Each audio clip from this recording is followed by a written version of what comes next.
Now Mike Ryan. can sneak out the Yeah, meeting. Yes, sorry.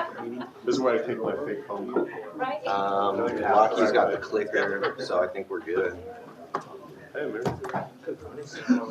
Pretty good. Yes, you do. How are you?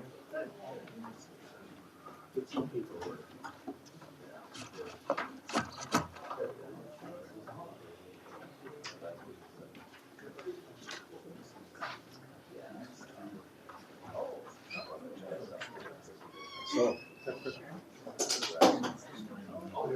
Paul, are you ready? Shall we go ahead and get started, or you need a minute? Majority is going to be. Okay.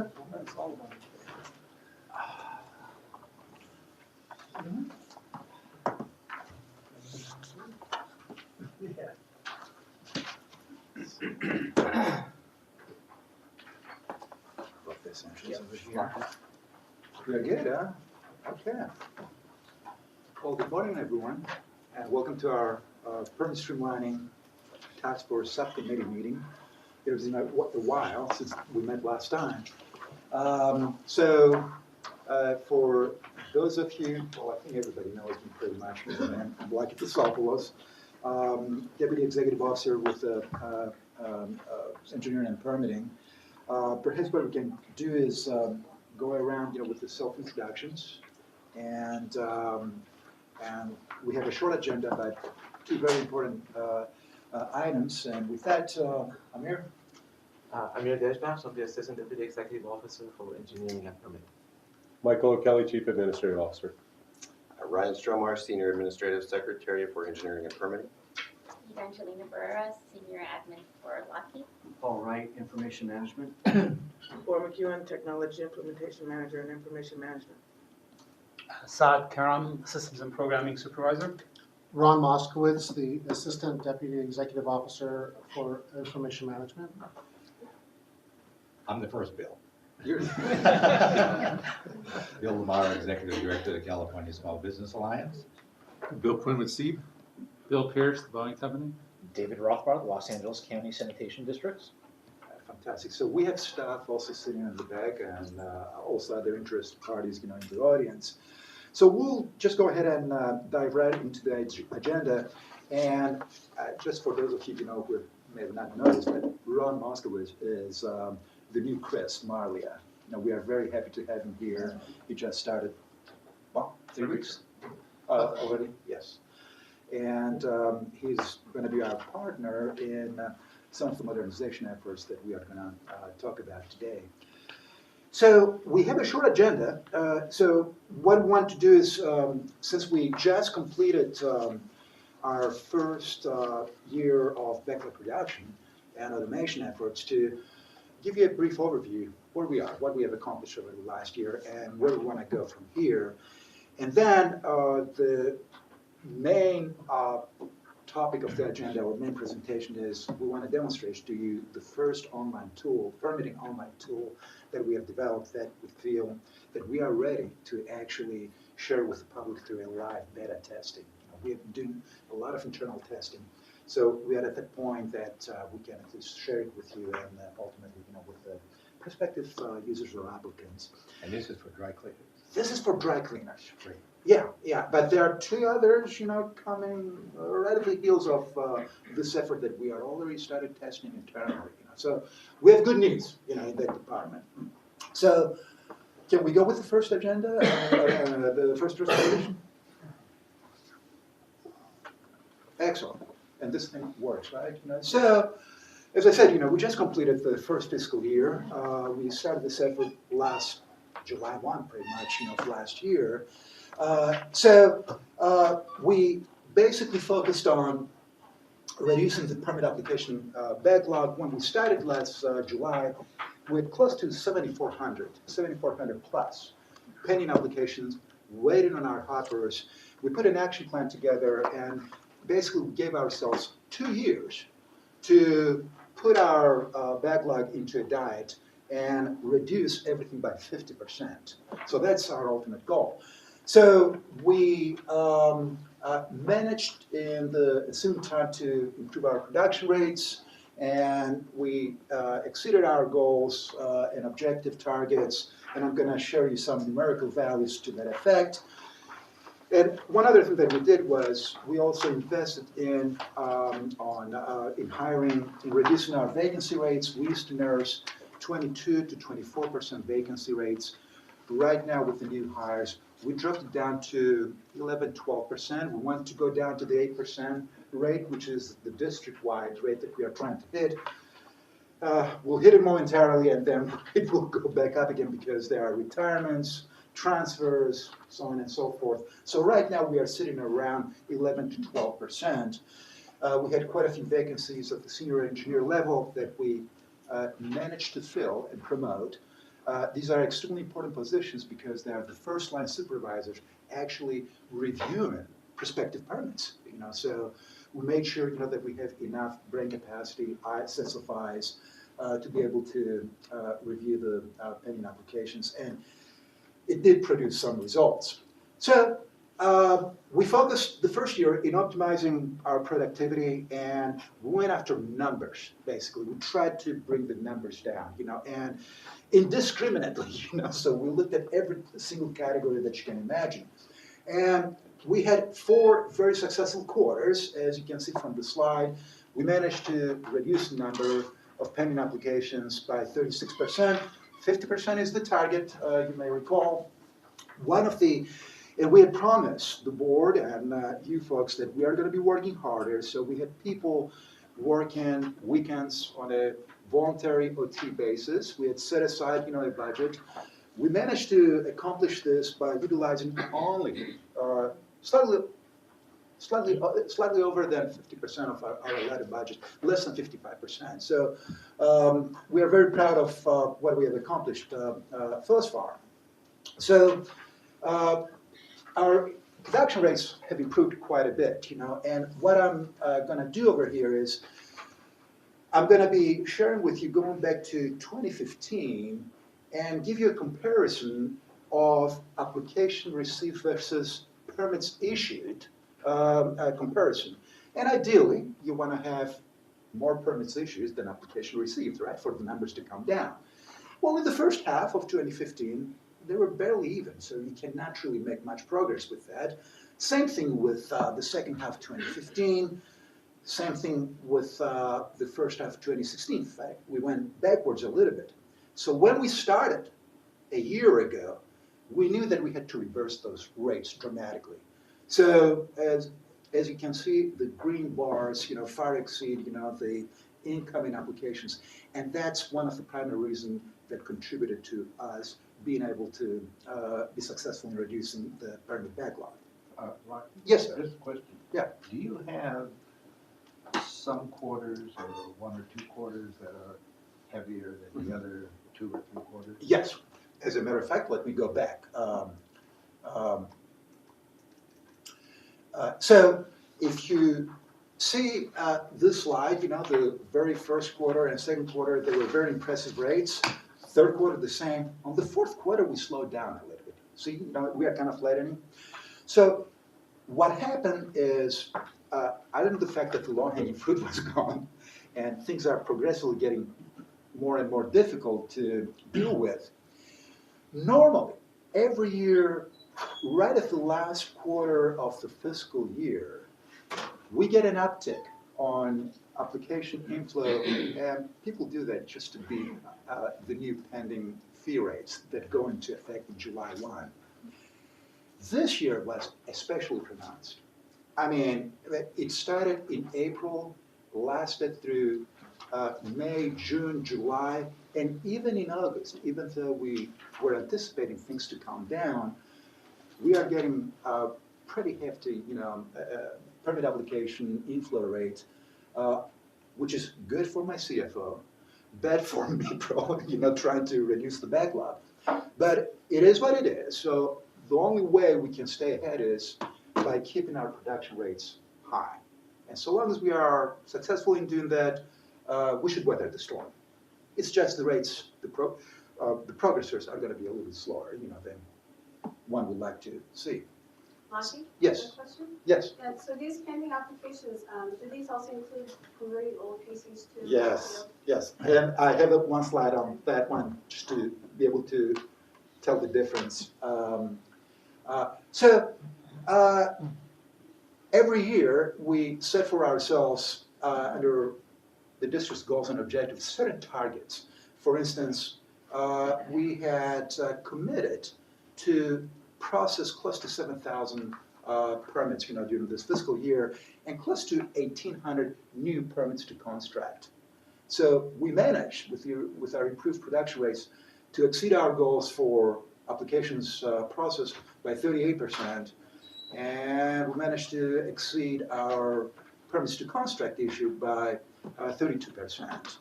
So we did pretty well from that vantage point. And you guys all know that we are displaying this level of granularity on our website that shows the different age distribution of the pending permits. And just to respond to what Ann said, what is included, and if you look at the very last bar, of close to, what do we have? I can't even read it that far. 4,700? Okay, 4,700. Thank you. So what is included in that bar is everything that is in our hopper, and it's a snapshot at the end of the month. So as you know, our permit process is a two-step process. We issue first a permit to construct for your brand new equipment or process. Once you have constructed that equipment and once you have source tested, as you would be required under your permit, you submit those results to us. We determine that you are meeting the rule limits and your permit limits, and then we issue you the permit to operate. For whatever reason, the metric that I inherited, basically a permit to construct issued, and until we issue the permit, the final permit to operate, it stays in that backlog column, even though you as an operator, you can use your permit to construct as a temporary permit to operate, and you can run your business. You are not dependent on us issuing the permit to operate.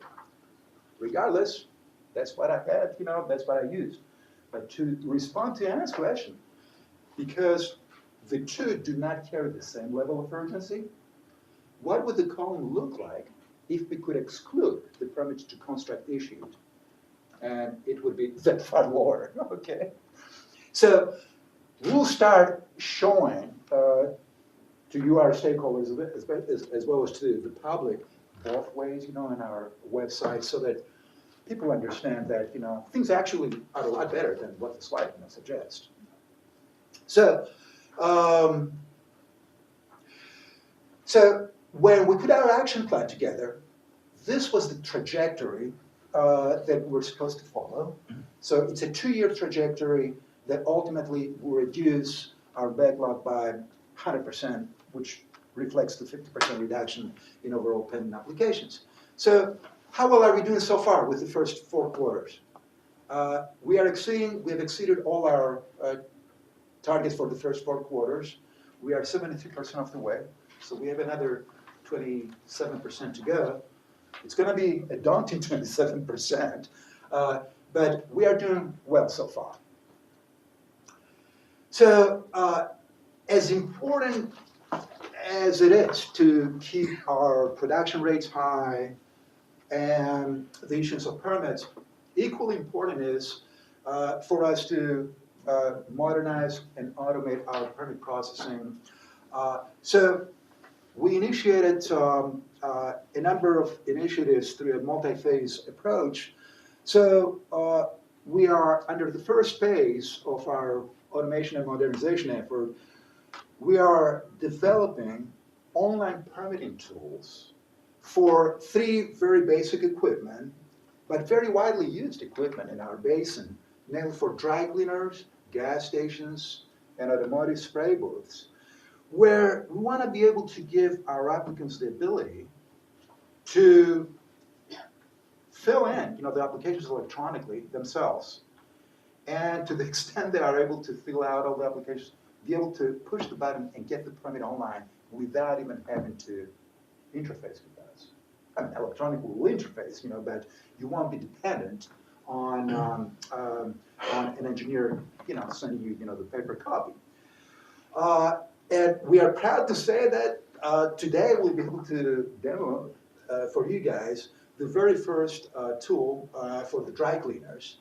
And we do have the prototypes for the gas stations and automated spray booths that we are troubleshooting and testing internally. And hopefully, when we next time, we'll be able to demo to you guys the gas stations and perhaps even the automotive spray booths together. So our goal is to add to those tools under the second phase of our automation. To the extent we are successful with those, we are going to be adding additional equipment, processes. We also want to convert all our forms, and we have multiple forms, as you know, a couple of dozens of forms that every applicant, fills out, on paper and submits to us with their permit application. We want to convert all those forms to an electronic format. We converted already the first 3 forms, the 400A, 400PS, and 400 CEQA, and Ora is going to walk you through that. So at the end of the day, under the next phases, we want to convert all our forms to an electronic format. We know that we are not going to be able to produce online permitting tools for all our processes. It's impossible to come up with the logic and write the code around it for refineries, some of the landfills, some of the more complex operations. For those, we know that we'll have to rely on the traditional permitting route, but even under that traditional permitting route, we want everything to be submitted electronically and get rid of the paper forms in not too distant future. So make our way to the 21st century and save some trees, because we've got 70,000 permits out there and we have paper folders for all of them that we can get rid of. Lucky question. Yes. When you approach this, and as you continue going through with some of your previous charts, did you do any kind of prioritization as far as simple permits, like my folks, versus complex permits, like bills and so on? Absolutely. So your progress includes both simple and complex permits, or more simple, or less simple? Very good question. First phase, we want to go with the simplest possible permits, and simplest in terms of being able, you have a much simpler decision tree that is translatable into code, and basically we want to maximize our chances of success. Because we want to make sure our stakeholders, the ones who are going to be using those tools, they have confidence, in the process. And my second set of stakeholders they're sitting right behind me, my internal folks. I got to convince them this is a good way to go. So to maximize our chance of success is start simple, start small, and then, incrementally, go to more complex items. So the dry cleaners, the gas stations, and the automotive spray booths, they sort of fit that profile. And also another reason why we looked at those is when you look at the numbers of permits issued, between those those three categories, out of the 70,000 permits that we have out there, they're probably close to 8-9% of our permits, close to 6,500. Back of the envelope calculation. So it's a pretty decent size of universe. In Bay Area has gone through the same exercise. In their case, their industry is a lot less diverse than ours. Those 3 items, those 3 elements, are 30% of their permit universe. We're not that lucky, but it was good enough for us, to, start with them. So what are our next steps? So clearly, we want to continue with our permit application backlog. We reduce our permits from our starting point by 2,800, and we want to go by another 800-900 applications. And once we do that, we'll have met basically our reduction targets. And from that point on, you never get done. But from that point on, it's going to be more of a maintenance refinement type of an operation. Clearly, we want to we are hardened with the progress that we are making with online tools, and we want to continue with the development of those tools. As I mentioned a little bit earlier to you, we are ready to start the live beta testing with prospective users of those permit tools, of the dry cleaners, and we hope that we can do this by September 30th. We'll have to adjust our business practices, because right now, our entire business model at the district relies on us getting that paper application, and paper folder, and getting that distributed to the different groups. Well, clearly, it's going to be a totally different business model for us. So we'll have to go through some trial and errors and figure out, how to best do that, and we'll do that shortly. And clearly, we initiated a review of our outdated policies and procedures. I'm not going to be presenting anything to you guys. We have one, but I can share one of the concepts that we are working on that we are pretty far along, and maybe I'll give you more details next time around when we meet. As we mentioned earlier, we have a two-step permit processing. Permit to construct first, and then you graduate to permit to operate. It makes sense for perhaps some of the complex equipment, equipment with large emission profiles, controversial equipment with toxic emissions, perhaps. But there are a slew of permits that are the cookie cutter types, I'll say, much smaller emission profiles that we may not have to go through the two-step process. So we'll try to go to the final step right from the get-go.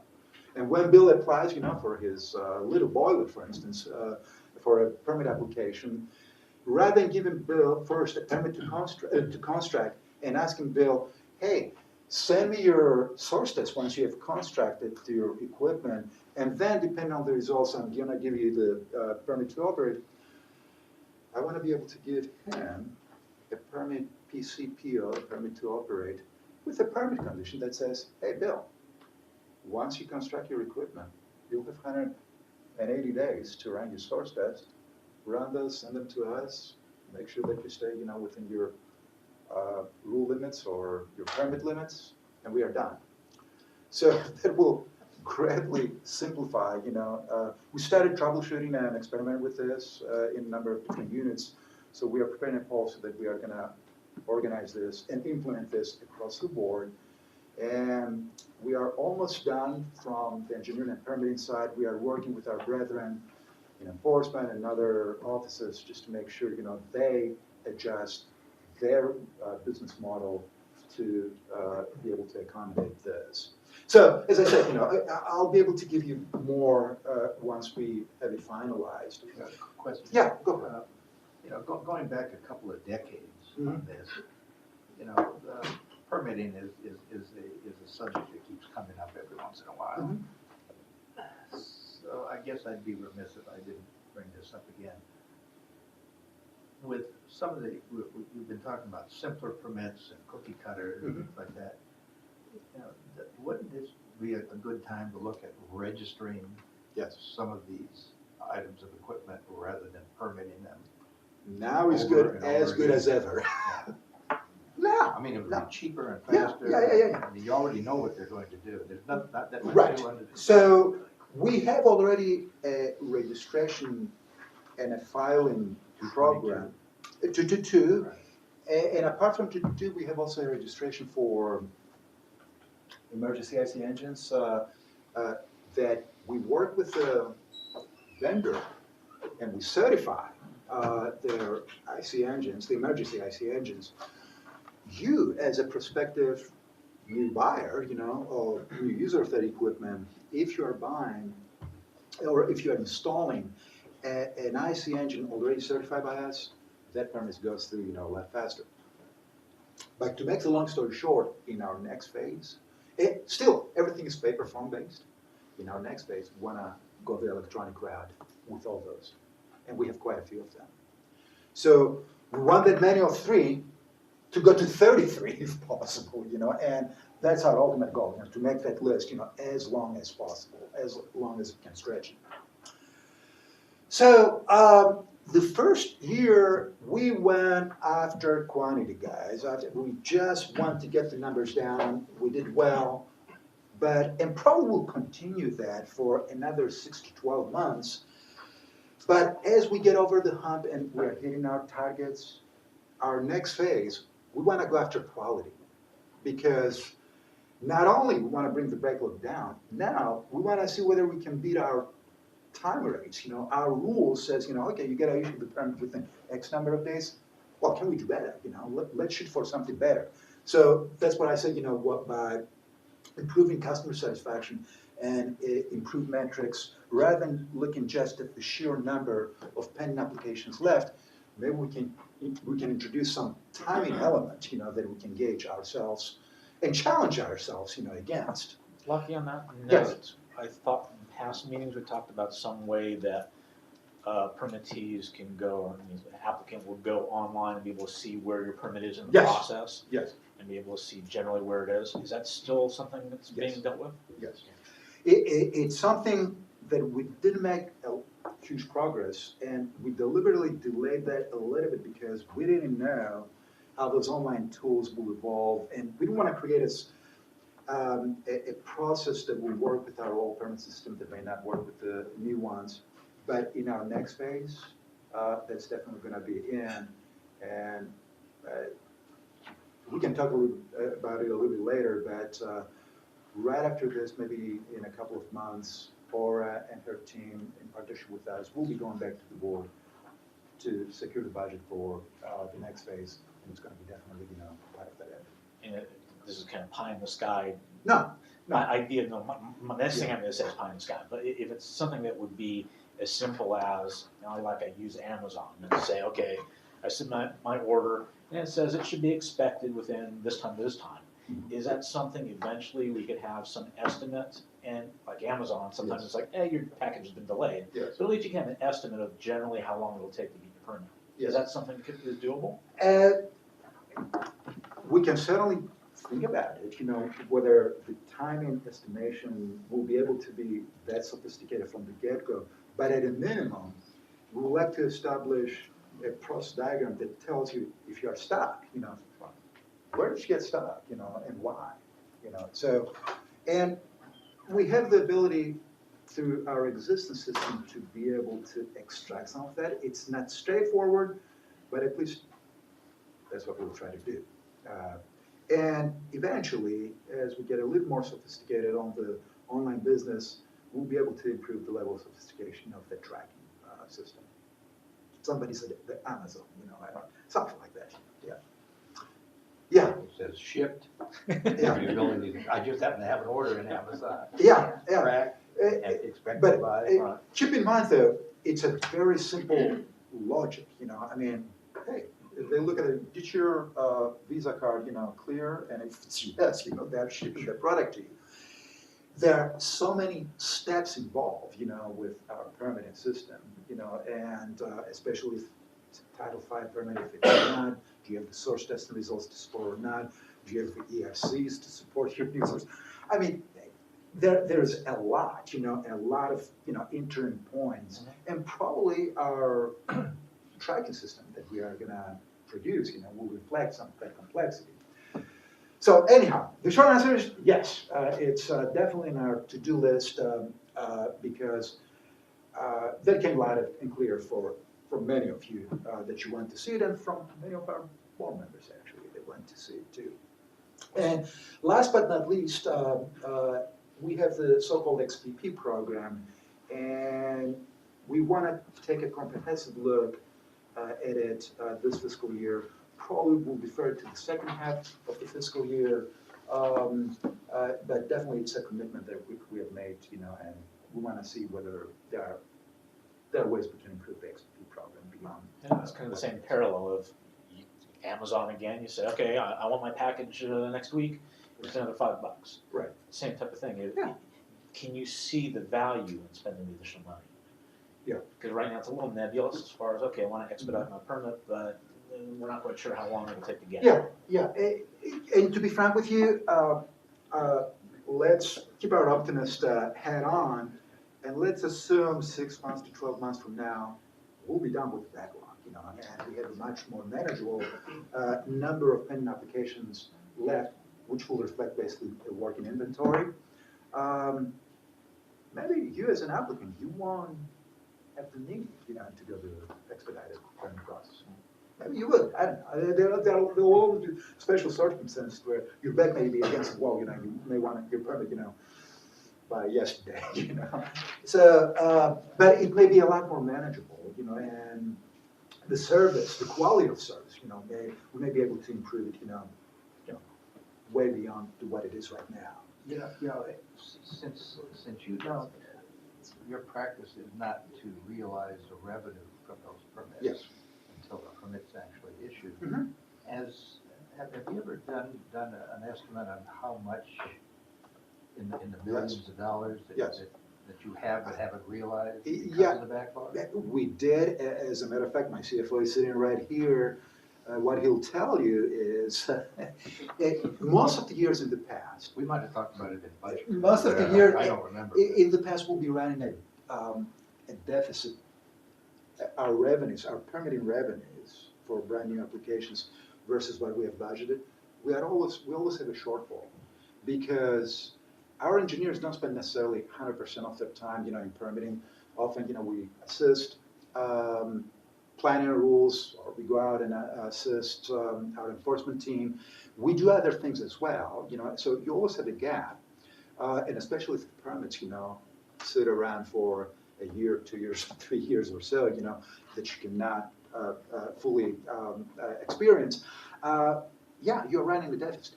This year actually was the first year where we exceeded our budget. Our revenues exceeded our budgeted figures. Am I right? Yeah, by about, I think about $2 million on actuals, but I think Bill, you're asking though for what's the value of the inventory in the backlog? I don't recall the exact number. It's in the millions though. I'll say plus or probably around $7 to $10 million range. I would imagine something like that. Yeah. It has to be. So definitely, to get rid of the backlog doesn't make sense just to you guys, as stakeholders, to get your permits faster. It makes a lot of sense to us as well, revenue-wise. And that's one of the messages that I'm trying to share with my folks, So the good work that we do here in reducing those numbers down actually is helping our bottom line as well. So that's all I had in terms of last year's accomplishments. And I don't know whether you guys have any other comments, questions that you want to ask? No, absolutely, yeah. Well, actually, you do have the page on challenges, and it's. Oh, do you want to do that first? thank you. Okay, all right. Because mine are all challenges. Okay, so what are some of the challenges as we look forward? Well, keeping production rates high.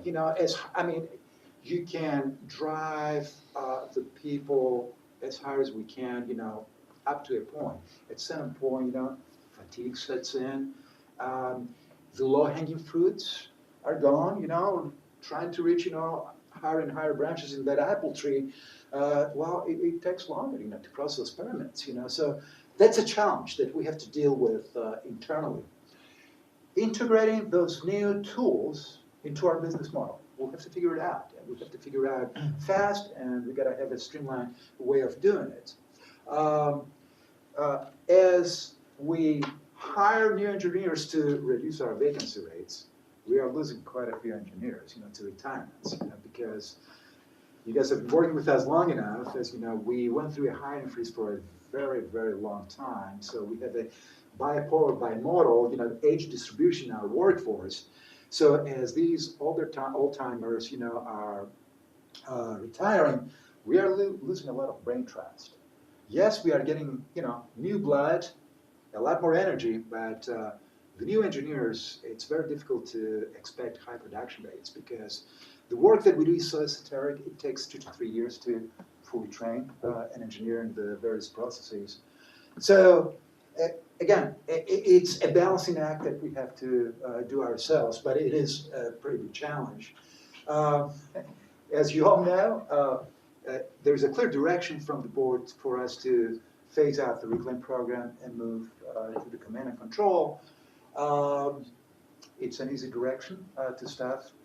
I'm having cold sweats and palpitations, because if we need to issue the reclaim permits, the facility permits, and convert those to command and control, and I have to issue permits for the thousands and thousands of permit units operated by those facilities.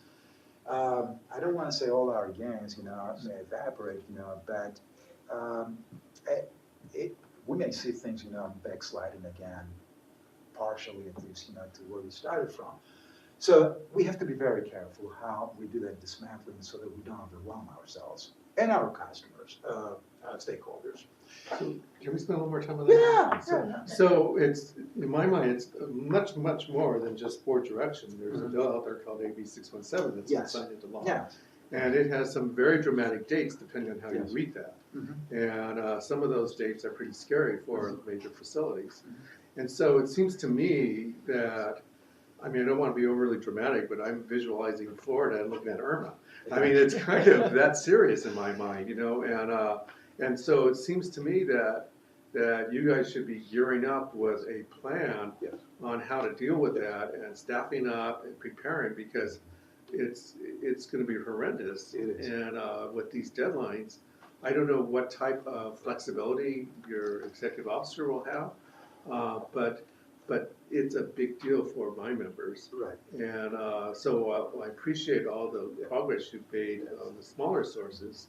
I think you're about ready to hit a pretty big storm. And it feels to me that we should be gearing up with a plan on how to address that. That's very wise, advice. And it is a pretty, your characterization is right on the money, it's going to be a pretty big ticket item. And it appears we may have some flexibility, at the time, but not a heck of a lot, because those years, will come and go just like that. We are working internally, especially with plan and rule development, try to troubleshoot, a few ideas, and try to make this thing as painless as possible, but it's going to be pretty painful. So I don't have the silver bullet yet, but we do count on your support and your suggestions, because ultimately, it's you guys are going to be the recipient end of those changes, right?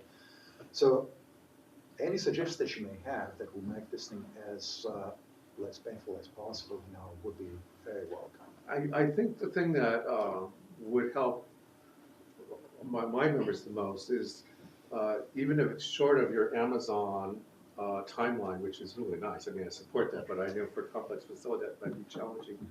But the word certainty comes to mind. And I know that we play in a field where there's not a lot of certainty. But we're talking major infrastructure development here, cost, huge cost. Mm-hmm. And so for companies to plan for that, a key component of that is going to be permitting. Yes. So if they could get early on what their estimate should be to get through the permitting process as far as time and what is going to be required, and as many of those open questions answered as possible, I think that would be helpful. Yeah. So, and then what to do, I mean, if it does come down that December 31st, 2023 is the deadline for installation, which we're not advocating. But if that's true, what are the consequences? Because that's physically not possible for a lot of facilities. And so what is the fix that we have to go through? Fix maybe, that may have to engage the legislature, and try to convince them, perhaps suggest some of those timelines with something more reasonable. And the comment I heard was, it's the law. Yeah. Which doesn't really help your team or our members. No, it doesn't. Yeah. Look, I'm not trying to minimize, any of that, and it is a nightmare. It's my nightmare, at the back of my mind, but I got to take it one step at a time, so trying to get rid of, as quickly as I can. I just am saying, you have these meetings like today, and very, very soon, I think they should turn into planning meetings on how we're Perhaps, going to yeah, deal with yeah. 617 and Mhm. reclaim. Because that's the big ticket item for a lot of your big players, and so. That's a good suggestion. Maybe that we should morph into that, and some rule development ideas may jump out of the brainstorming effort, and I know our goal is not necessarily to do it all at once, but to piecemeal it, and allow people, to phase out of reclaim, which will be fine, I mean, maybe it's much easier, to digest, smaller bites, rather than whole shebang. But I like your idea of instituting, those working group meetings. Because even leaving reclaim doesn't seem like it's going to be necessarily an easy route for your folks. No, not at all. There's going to have a lot of permits leaving Yes, reclaim. yes, So, absolutely. so while that might help some people, it's going to be a burden for your folks. And I agree. People who rely on you. I agree. So, I agree. the other, I don't see, I know you have a couple bullet points left here, but let me just get on the table and you can talk about it when you think it's appropriate. But in previous meetings, we talked about challenges associated with, and I want to get this right, is it the priority permitting process? Yes. Yeah. That's the expedited. Expedite, thank you, expedite. And I don't think this group came up with specific changes, Yes. but we were really good at identifying the Yes. challenges. Yes. And so I was wondering if we could include that into the conversation, so. Can we go back? You bet. It was my very last bullet on the previous slide, our next steps.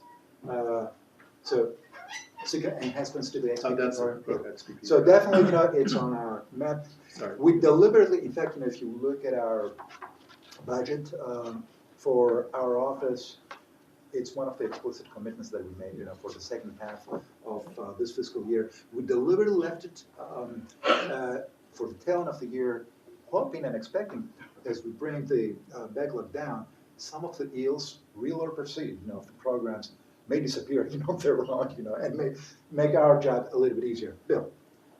Yeah, no, I Thank you. appreciate Bill's concerns and his comments. Even though, I don't think you're seeing, certainly the region isn't seeing, that many utilities or refineries or other major entities start up here, unfortunately. In smaller businesses, however, they have a different kind of challenge here when it comes to permits. And that's the fact that the vast majority of them don't own the properties in which they do business. Those are lease arrangements. So, that lag time, through no fault of theirs, is when they negotiate with a landlord for a lease or another lease if they want to expand.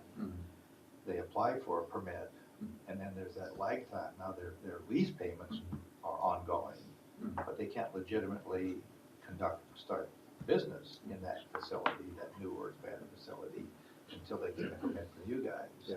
Or can they hire people, or maybe they have to hire them, but they can't pay them for productive work. Yes. Until they get that. So, and that could be devastating for Yeah, a small yeah. business, because capital is tough. Right.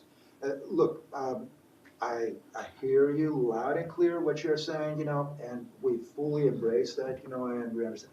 This is why we are working as hard as we can. Oh, I know. And there's so much bragging that I can do, but You're doing good. yeah, I'm doing.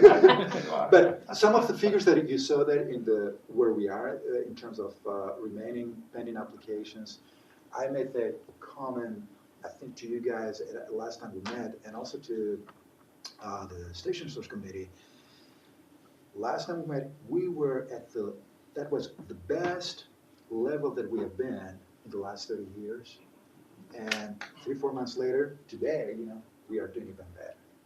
So we cover a lot of territory, and we are not, I hope I'm not coming across as if we are declaring a victory here, but we think we can do a lot better, and we are determined to move farther away from where we are today. So just a few other challenges, the Title V program, and as you know, we have started the Community Air Toxics Initiative program down in Paramount, and now we are expanding to Colton. They are great programs, but often our engineers will accompany our enforcement staff or our planning and rule development staff. And these are great programs, but when my engineers, go out, that means, they are not here processing permits, so that too, we have to balance. And it's one of the challenges, there are multiple variables here that we have to be cognizant of. I want to stop here, and if you guys don't, oh, I'm sorry. That's right. You had it up. Question you had on your slide as far as reviewing outdated policies and procedures. Yes. And I was meeting with my SCAP folks, wastewater folks, yesterday. And we've noticed a great improvement with processing permits and more consistency, but there's still some examples of inconsistencies and between permits. One of my members was saying for a biofilter, which is pretty straightforward, essentially same time frame, minor source, but two completely different permit conditions listed. So one of the things as far as inconsistencies, Agreed. and also as far as where you say, okay, I read the rules and regulations, it's pretty black and white what it seems to mean, but when you go to ask for a permit or a research permit, there seems to be a deviation from what you think the requirements are. Yes. So as far as reviewing policies, I don't know what your thought process is, but it seems like there's still some inconsistencies that need to be dealt with. Right. Yeah, that's another comment that came to us, loud and clear. Of course, we want to minimize those kind of inconsistencies because it would make no sense for us, to issue different permit conditions for the same type of control equipment or basic equipment, slated, for the same type of work. And that's going to be an ongoing effort. I know we are working together. We try, at least from your process, your associations, processes, try to minimize those. Now, are we going to be able to eliminate it completely? Perhaps not. One example that comes to my mind is if you're using boiler, a natural gas boiler, and whether you're using it, I don't know, at a small shop or, at a larger outfit, the conditions, don't necessarily, need to be all that different. I was thinking, if the boiler or the engine, is operating rather than natural gas, is operating, let's say, with biogas, landfill gas, or digester gas, it may make sense, to have slightly different, permit conditions, for these kind of applications. But to the extent that applications are similar, they should all be the same. And it should, at least we should strive to achieve that level of consistency. And I'm counting on you guys, to bring those examples to us so that we can, and don't be shy, to be able to. That's kind of what I'm asking is, if you have something planned, let us know what it is, but maybe you need, it's sort of like Mosen used to say, give me your laundry list of things, I'll determine what would be on the next agenda. Okay. So one of my items I'm scratching my head on is, for example, especially biogas, we're often pushed to use standard back. So that works on natural gas, which is problematic. We get a research permit to go ahead and try to research this piece of equipment. And I have one piece of equipment that just is breaking down all the time. When I go and say, I need to get an extension of my research permit, permitting staff is essentially saying, nah, I can't renew that. You need to get a full permit for this, which is really a deal breaker sometimes, or it pushes you to accept equipment that's not ready for prime time and now establishes a threshold everyone else has to comply with when the technology is not there yet. So it's one of those policy issues that I think is worthy of discussion. Absolutely. That idea, to come up with a laundry list, makes a lot of sense. And in our subsequent meetings, we'll start talking about some of those policy improvements, and I share with you what we are working on in eliminating the interim, permit to construct step and go straight to the permit to operate. So I thought it will be a discussion item next time we meet, and certainly, if you want to include, some additional ones, by all means, let's include it.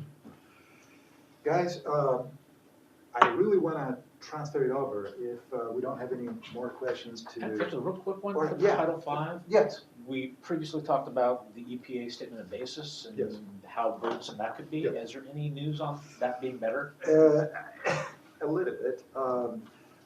So we did send a plan, and perhaps that's an item that also we need to agendize for our next meeting so that we can brief you in a little more detail.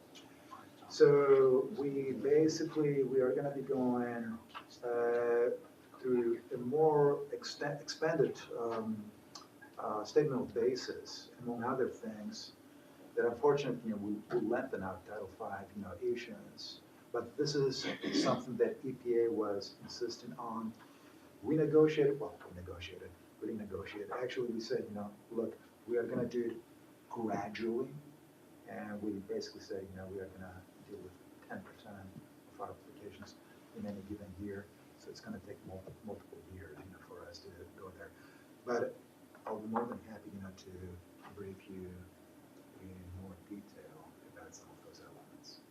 And they'll be coming down in September 20th. When are they coming down?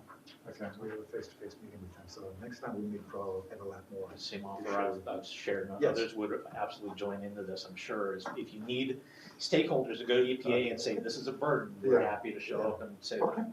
all right, sounds good.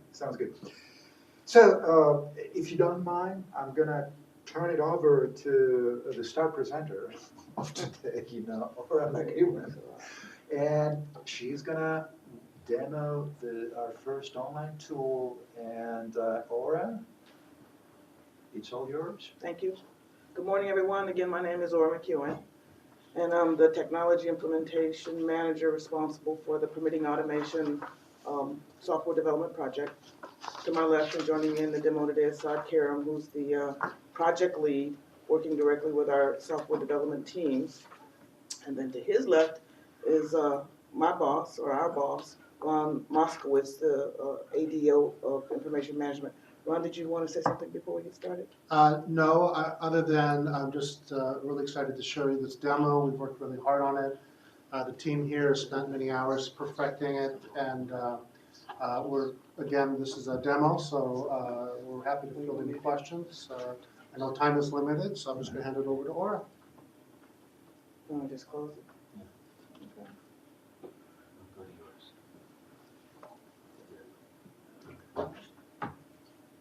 We ready? All right, here we go. We're going to demonstrate, okay, this is the beta version of the online filing module for dry cleaner. The thought is that a new filer would come to our website. They would click on a link. So I've just put a generic page up. They would click on a link from our main page or from a permitting page or wherever our stakeholders choose to launch it from. So you select the link. And like I said, this application is running from our development environment today.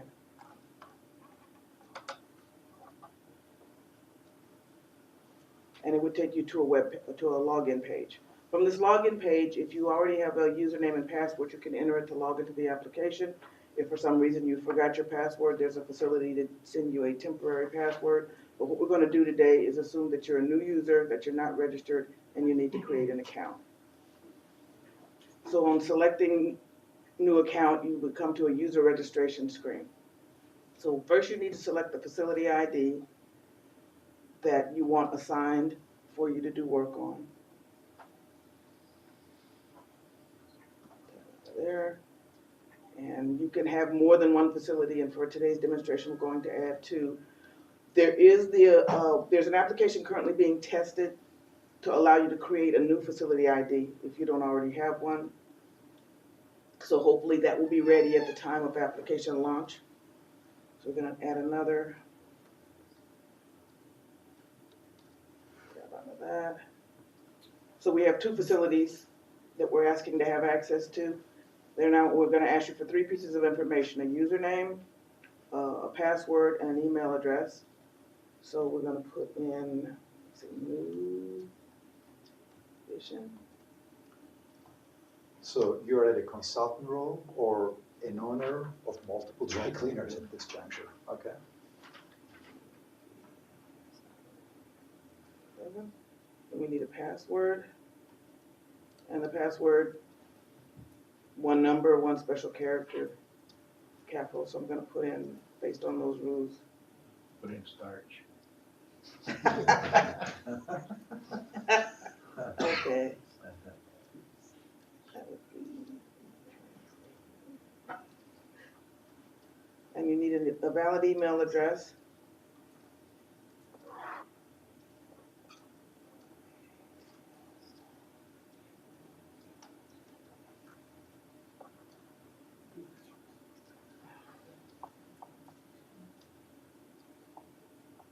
Okay. Thank you. Okay. Did I get it down? Okay.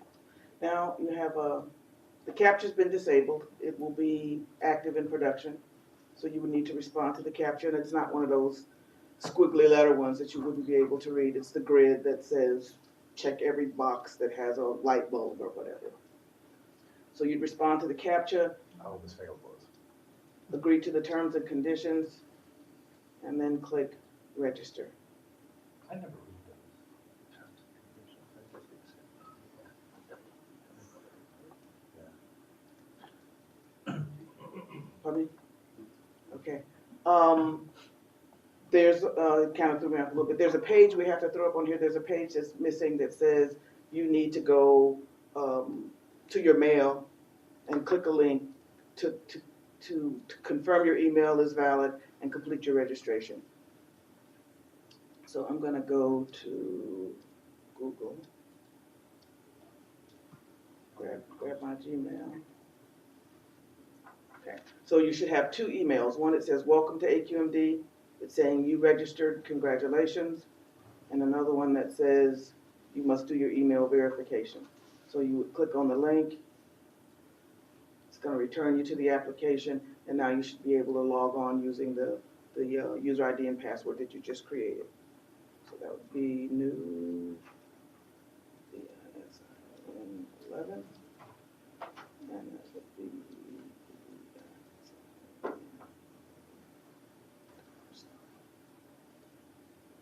okay. Thank you for verifying your email. Go to your dashboard.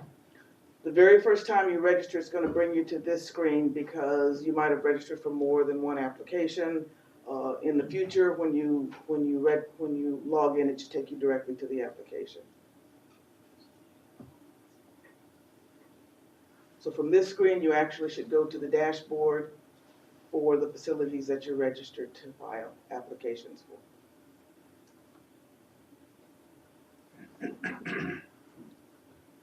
Okay, so this is your primary dashboard. It shows that you have access to work on two facilities, Jasmine Cleaners and Dry Clean Express. For Jasmine Cleaners, it's basically telling you you have 2 applications that are in a pending status, 3 applications that have been submitted. Dry Clean Express will tell you that you have 9 applications that have been submitted. You also have a dashboard that allows you to, or the tabs at the top allow you to go to your dashboard, submit a new application, go to My Account, look at any reports you have submitted, and change your user preferences. So what I'm going to do is I'm going to select Dry Clean Express, and that's going to take me to another dashboard just for the status of the Dry Cleaner Express filing.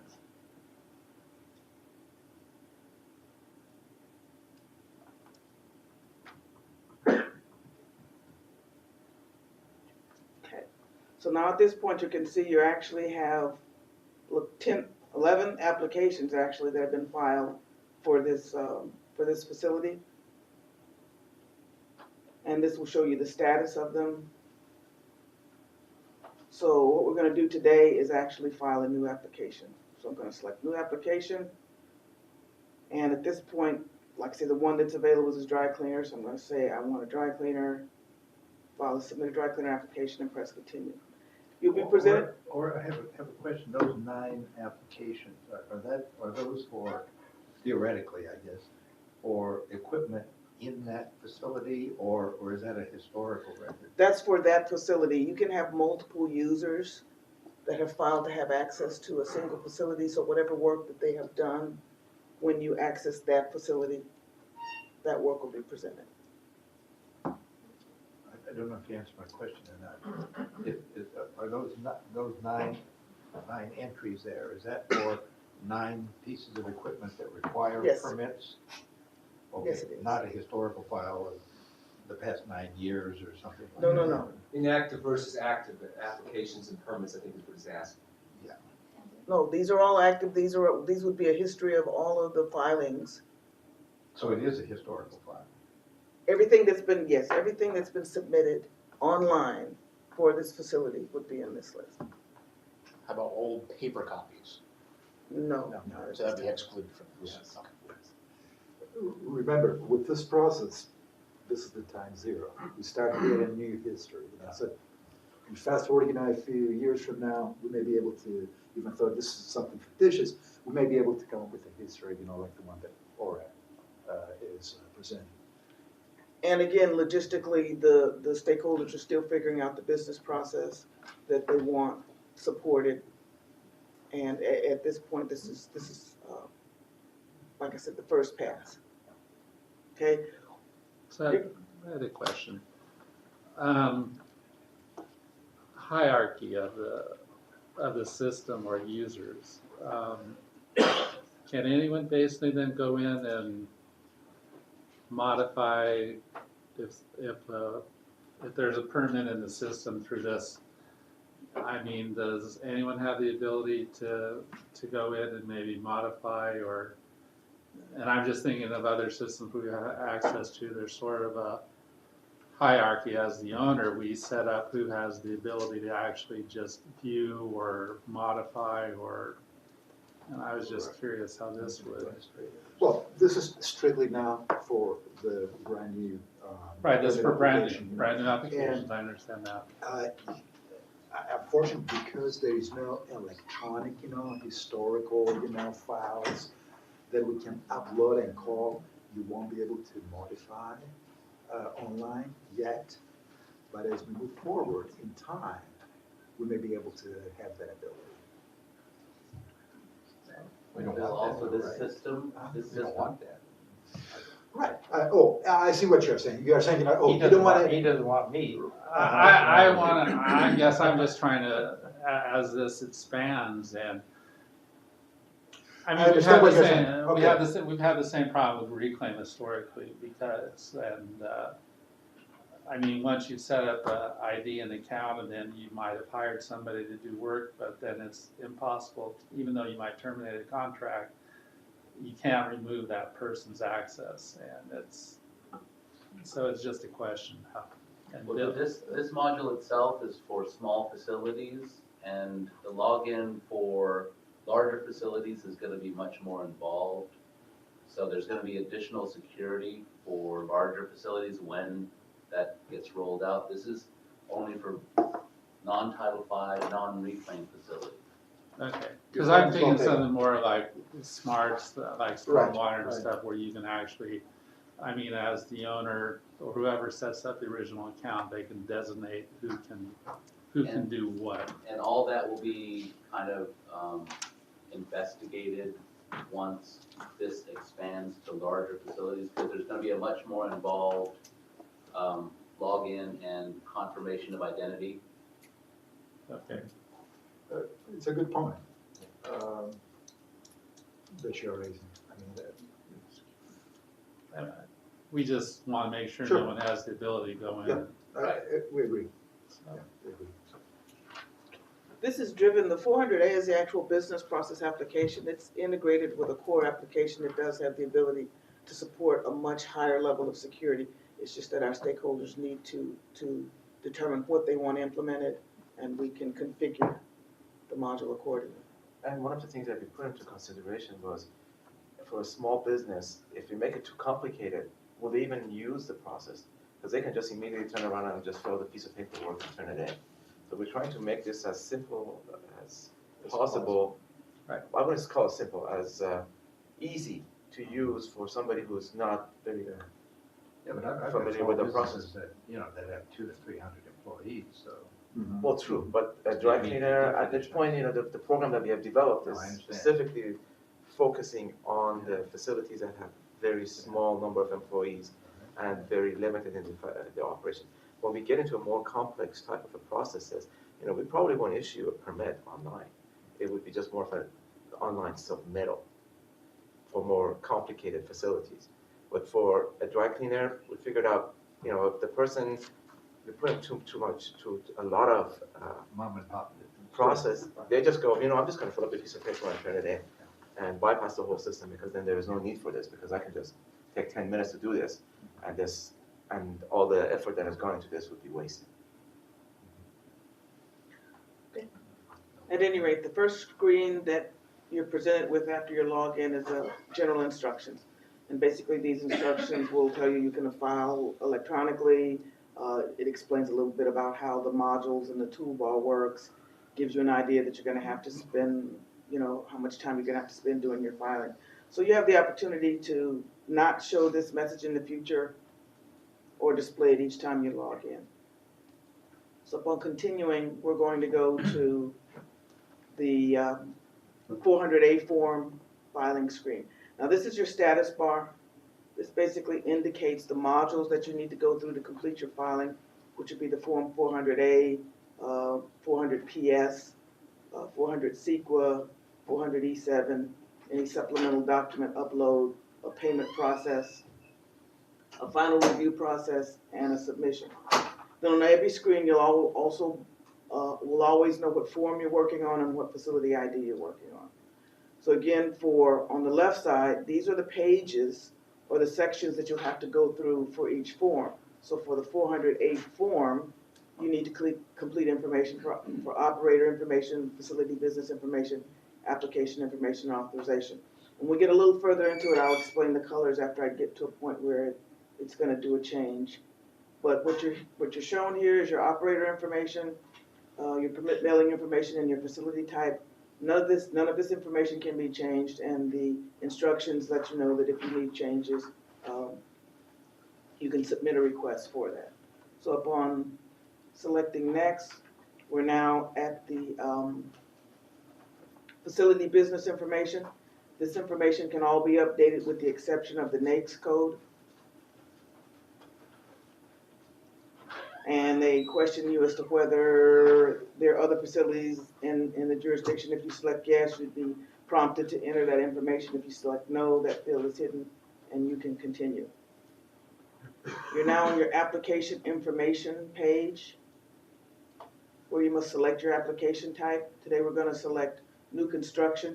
Depending on the application type you select, additional information will be required. So in this case, because you have selected a permit to construct, you have to enter a construction start date, end date, and operation start date.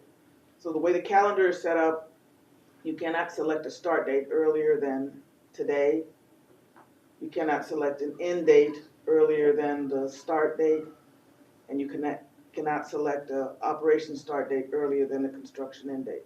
So upon selecting 3 valid dates,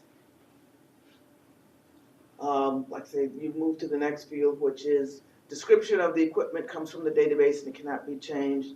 They will question you as to whether you have a notice of violation. If you do, if you select yes, you'll be prompted to enter the NOV number. If you select no, again, the field is hidden and you can continue. So now at this point, success means that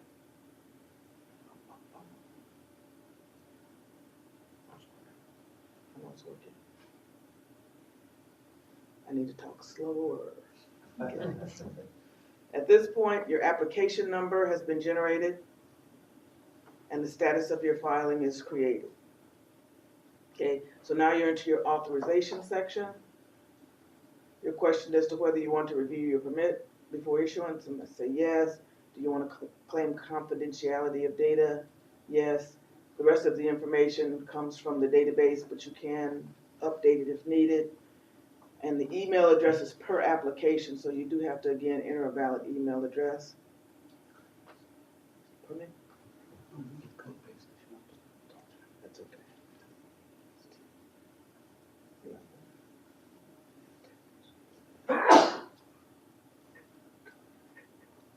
Okay. Keep me safe. Okay. So now you've completed the work on form 400A, and you're now getting prepared to do the work on form 400PS. So the convention here is, if you see a full moon you've yet to start that module. If you see an orange half moon, that means the work on that module is in progress. And if you see a green check, that indicates that module is complete. On the side, for the various sections, the convention is essentially the same, except the color for the work in progress is blue. Okay, so at this point, like I said, you're working on your Form 400 PS. So you would select a zoning classification, population density, and if the facility was located within the boundary of the school, you'd be prompted for that school. Now, what we've done though, behind this, there's a GIS search running, and if there's a school located within a quarter mile, it will be presented whether you select yes or no. But since I believe it's SCAG, we get the layers from, since that's only updated annually, we give the filer an opportunity to enter addresses of any new schools that may have opened since the last layer was updated. So upon selecting next. And as you know, the reason why we are asking for the school is, unfortunately, fortunately, if you are within 1,000 feet of a school, it triggers noticing requirements. You won't be able to get the permit online. It will kick it back, to the engineers, and then we'll do the noticing, and we'll take, the regular process. But still, the submittal will be done electronically. If on the other hand, you don't have a school, then go back to this. As Lockie said, there's not going to be any wasted entries. If for some reason you can't get your permit online, then all your data entry will be considered a submission. So you won't have to re-enter it. So for this demonstration, there is no stack, so I'm just going to put zeros in here. For rain cap present, I'm going to say no. Oh, you're right. It's no stack, so it's no. Okay. Or I have a question. If the system crashes or something, or you time out, you step away, is it saved automatically, or how does that work? Excellent. I didn't mention that. Each time you select next, your information has been saved. So before that, nothing gets saved. Up to that page. Up to that page. I mean, if you stepped away, you got a phone call, does it time out? No, it will time out after about 20 minutes, but you have the opportunity to save and exit. And each time you select next, the information you've entered is saved, so you won't lose any of your data entry. Okay. So going back up to the top, I've entered zeros. The receptor distances are calculated fields, so they can't be changed. And the question of are the emissions released from vents, if you select yes, again, you'll be prompted to enter additional information. If you select no, the fields are hidden and you can continue. So now you're finished with Form 400 PS and now you're into Form SEQA. Okay, the questions here determine whether or not you're exempt from a SEQA event. So first let's just enter a project name. I'm gonna say DC Express. Project 2700, why not? And let me say DC Express ESS.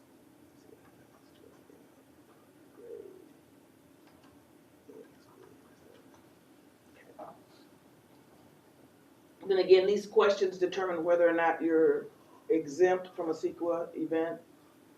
So if you select no to all of these questions, and our stakeholders can explain this better than me, and select next, you'll be presented with an additional list of questions that you would have to answer to determine if a SEQA event would be triggered. Okay, so what we're going to do today is we're going to go back and we're going to select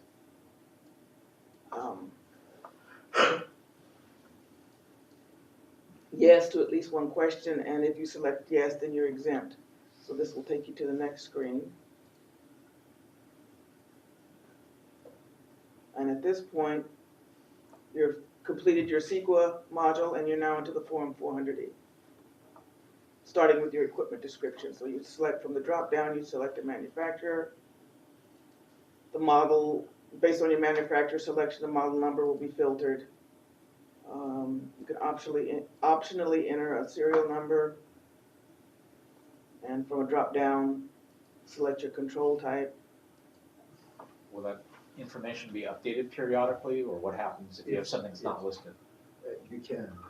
This information is coming from a domain. If you enter something that is not in the domain, it will accept it. It won't be added to the list. The application administrator would have to verify, and if needed, update the domain. Otherwise, it would just be associated with your filing. Now, if you do enter something that's not in the domain, then you would not be able to, this becomes a filing, and you would not be able to get your permit So once it online. comes back to us, we'll double check, we add it to the drop-down list, and then from that point on, it will be okay. Anywhere in this process, before an applicant begins, is it going to tell them that they must be in compliance with Rule 1421? 1421, That's dry cleaning? dry cleaning rule. No, No. but toward the end, there would be a rule evaluation. Yeah. So it will because show whether you're compliant with it or not. Because I thought when you all do a rule, either a new rule or amend a rule, you also go through CEQA, right? Uh-huh. And then you make a declaration that. Right, and we just went through this. Right. Yeah. Right. So no, I think what Bill is alluding to is that, was there a CEQA done specifically for the rule that will exempt the rest of the facilities from being exempted from doing that piece of, Yeah, rather filling up than that work? Somebody entering Yeah. something that. No, unless, for every piece of permit that comes in, we have to do a CEQA demonstration. That's what the purpose of that CEQA form is. Now, if it's a simple CEQA analysis, that's where you get that one page, and that's your analysis. And you don't have to do any further work. But if it's part of a bigger project that, or it's a significant project, that's where additional CEQA needs to be Oh, done. I understand that, So, yeah. even if for the rule that's, the CEQA was done, every permit, because it's a discretionary action, would require a CEQA analysis. So that form, the CEQA form is your CEQA document per se. But that's more of a statement though, rather than a small. Well, that's a business owner. pre-screening that we have done. And 99% of them, of these guys, we're probably gonna be exempt, and this will be sufficient. We'll try to further simplify this as we move forward, if we can secure a ministerial exemption, for these kind of operations, but we have to go to the board, and the board has to bless that suggestion. But if we can do that, then we can further simplify this. We looked into it. Yeah, that'd be very comfortable telling you that there isn't a dry cleaner around. We to tell agree, you what CEQA we is. agree. Well, you'd be surprised, there's Yeah. one that's gonna have a CEQA document coming in. Yeah. No, I mean, that can explain Right. to you what CEQA is all Right. about. Yes, They of course. They just can't. All right. You'd be questioned as to whether you're using a carbon adsorber, and if you say yes, you're prompted for additional information. If you say no, like all the other fields, it would be hidden and you can continue. This is the default values that our users have asked for operating schedule. You can update them, so since we're gonna let them off for Christmas and New Year's, let's update this number. Select next. Now you're on your process description screen. So you select the drop down for solvent. And then from the database, we're gonna populate the density. And let's enter gallons. Next number of loads. Drying cycle time, cool down time, equipment capacity. Now, the tooltip in equipment capacity says the value must be less than the max number of loads time capacity, so I'm just deliberately gonna overrun that, just so you can see the error message. It says close clean must be less than max, so I will change that back to a valid number. And we should be okay. Do these people have to identify themselves as perk cleaners or non-perk cleaners? Yeah, well, Because we still have till 2020. yeah, they do, but I don't think they can install a per cleaning machine anymore since No, but- 2000. So for all practical purposes, we'll never get a You'll a never per, get yeah. it. Okay. They're allowed to use it and operate it, but there's no more. But no more new, dry cleaning operations, no new per installations. Bucky, are you gonna have like a new customer support group for this, or how? Yeah, if you yeah, have yeah, it yeah. staffed? I will talk about it, I'm open to suggestions, but yes, we'll have to. 24 hours a day, 7 days a week. We'll have a live chat. That's right. Okay, at this point, you're at your summary page for the Form E7. You need to just take a look at the data for equipment description, operating schedule, make sure everything's correct. Select next. Okay, at this point, there is no supplemental documents required for dry cleaner, but this is a module that goes, that's gonna be for all of our equipment, so if you chose, it would open up your file explorer, allow you to select a document, attach it, and upload it and submit it with your application file. So we're not gonna upload any documents today, so now we're over to the payment. So basically, obviously there's no expedited fee if you're gonna generate your permit online. The payment shows that a small business discount has been applied, and if you look, it says total fees calculated are $830.33. Your paid amount is $0, and your balance is the total fees amount. So if you say you want to make a payment, then transparently you're transferred out of the 400A business application and over to our payment module. Okay, you have to select your payment method, and today we're going to select credit card and select next. Then your invoice is automatically generated. So after your invoice is generated, then you're requested to check out. And then again, transparently, now you're actually leaving the AQMD website and going over to a third-party provider, Fidelity Information Services, who will facilitate the payment. So we're going to enter a card number. And it's all encrypted, and you have to enter it twice.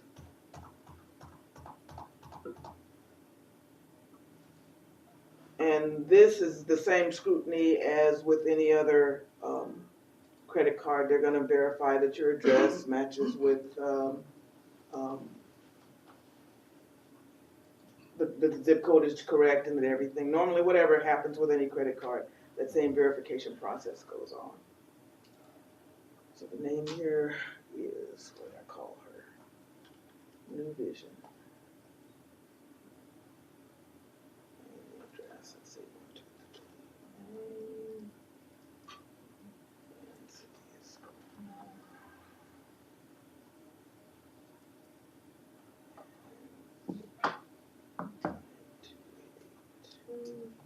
Phone number is optional, but again, because we're going to send you a receipt,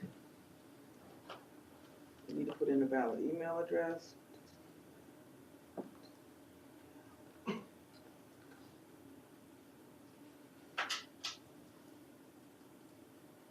Okay, we're going to select continue.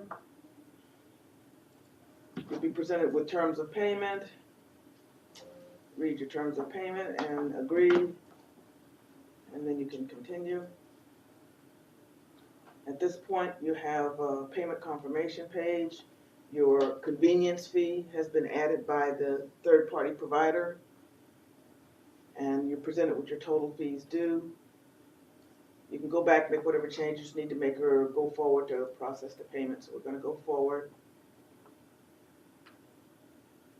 So after this payment is processed, thank you for your payment. Print this receipt for your records. Now you can print this page, view it as a PDF, or select finish. We're going to select finish, and this is going to take us back to our 400A module. So now the status is payment success. And if you look at your total fees, it says they've been paid and the balance is now $0. So payment here for online is always credit card, right? No, Credit there are card two or options. e-check? Credit card or e-check. Or a check? Or e-check, Oh, yeah. oh, e-check. Yeah. Okay. The credit card, as Ora said, has a convenience fee charged by the third party. The e-check has a much smaller convenience fee that we eat, Right. So it's up to you, whichever route you want to go. Okay, so we select next. So now you're into your Form E7 review. Basically, you please review, it says review the following emission results, evaluation determination. So these are all your results. And then basically the green indicates these are the rules that they use to evaluate your filing. If you see all green, that means you can submit your permit online. I mean that you can get your permit online. Actually, the text of all the rules. So like I said, if you see all green, that means you can go forward. You select next. Now you moved into permit preview. At this point, you can review your equipment description, your permit conditions, all the text of what's going to be on your permit. Select next. And now you're ready to submit your application. So you say generate application package, and because you can't make any changes after this, they give you an additional alert, check yes, generate. And what's happening now is all of the information that you entered in all of the modules on the screens, that's being dropped into a template, converted to a PDF. It does take a little bit of time. We said minutes so that you're surprised when it doesn't take a bunch of minutes. And we do expect our production environment with caching and load balancing and a lot more horsepower. We expect this step to happen much quicker than what you're going to see it today. But still, it shouldn't be much longer, and I'm going to keep talking until it changes to a check mark. As you can see, though, up there we have the 3 forms, the 408, the CEQA, and the PS forms. So we have multiple of those forms. So at least as part of this process, we converted those into electronic format, which we'll be able to use later on in the future, not just with this dry cleaning tool, but with other tools as well. So your forms? English only at this point? English only at this point, yes. I had this down as an early question of mine. The majority of dry cleaners are Korean. Dry cleaners are Korean, and then the automotive spray was, a totally different language. We got to start somewhere, We got to figure out how to walk, before we start spraying. Because that's going to be a big drawback. And, to your earlier point, driving over here and filling it Well, that's out. what we're gonna bring him in now. Because they will get somebody in their association, like the Korean Dry Cleaners Association, to fill that out, or they may call me or something. And our intent is obviously to make this in multiple languages. In the current system, do you have an alternate language available? Not the forms, no? Not The a forms are all. It's all in. Now, on this one, obviously, we have vested interest, to make this thing successful. We'll try to have pretty decent customer service, and not if necessary, we'll have someone to help out, even internally, either from our small business, or maybe we'll dedicate a few hours of our permit engineer, Body shops, gas stations, none of those are that big a problem. Korean dry cleaners, they are a big problem. Yeah. We are counting on their kids, though. We are counting on their kids, to feel that out for their parents. I mean, we are joking, but it's not a complete joke. Often, the parents, the fresh immigrants, they rely on their kids, because they are more up to speed, with the language. Okay. So at this point, if you check your status bar, you can see you're almost done. You completed all of your modules. You're at the point of submission. Your forms have been generated. If you select continue to submit, what actually happens now is, again, you're exiting transparently. You're exiting the 400A application and going into our reporting module. Your forms are being checked into our on-base document retrieval system, and you'll have your 4 forms here: 400A, 400 PS, 400 CEQA, and your 400 E7.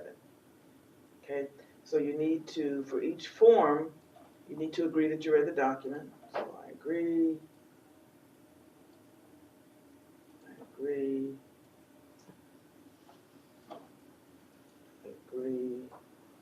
And I agree again. There's no file attachments for you to confirm, so you go to an attestation step where there's 6 responses. One says I'm the owner of this account, one says I protected the password, one says I'm authorized to submit reports for this facility. One says that my password to sign in constitutes an electronic signature. One says basically, I understand the attestations, a statement about oversight and enforcement. And then the other one says the current password is not compromised. After you respond to those attestations, there's a certification statement. You agree that you've read the certification statement, and you submit the report.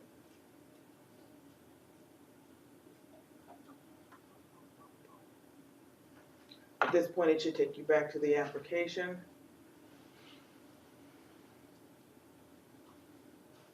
You've got drop-down tables for all of the rules that apply. Are you going to have something similar for some of these questions that are asked? In other words, Or Q&A, frequently asked questions? yeah. Yeah, I think eventually, we'll have to prepare something like that. Not with this. No, so what we are planning to do is Like project start, name. I don't know that they would know that that's the name of the facility or something.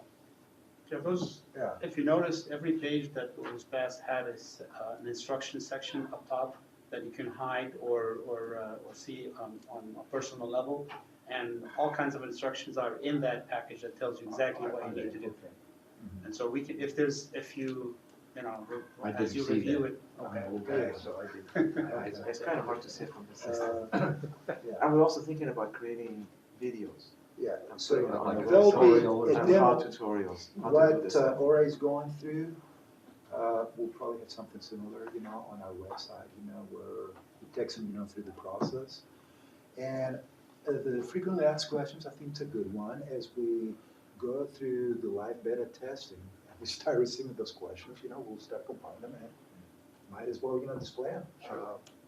And we also said that we're really considering having a live chat, somebody alive to talk to during the business hours if you have a question about how to fill out the form.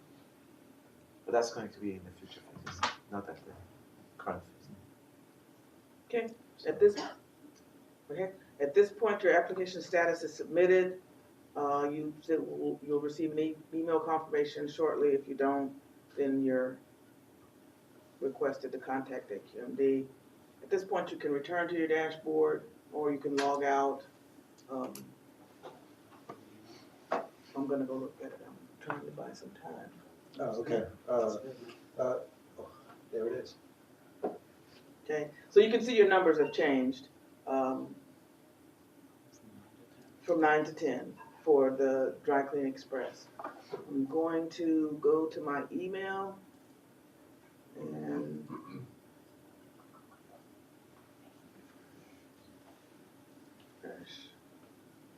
everything's not quite there yet. But you can see that. You can see that, I'm sorry. We can see that the payment receipt is there from when you made the payment. We can go through them now. Laura.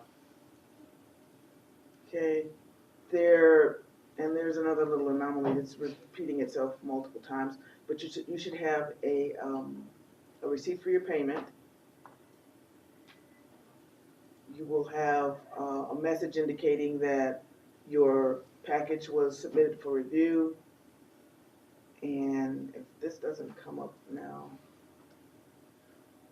and I think it's more my Gmail than anything else, what I'm gonna do is close this and open it again.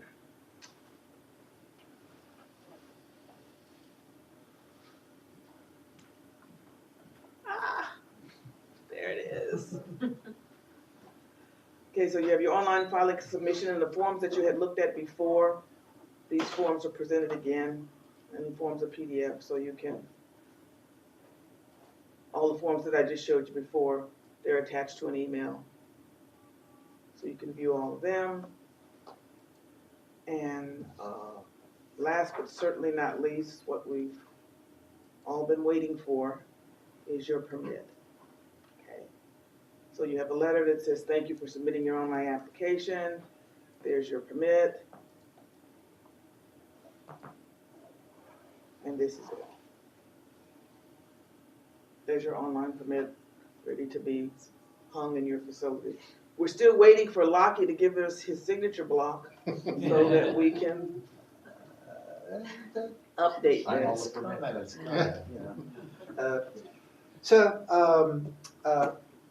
You could have submitted, this, through the regular channels, and it would have taken you, if you were like, a few weeks to, if not a few months, to get your permit.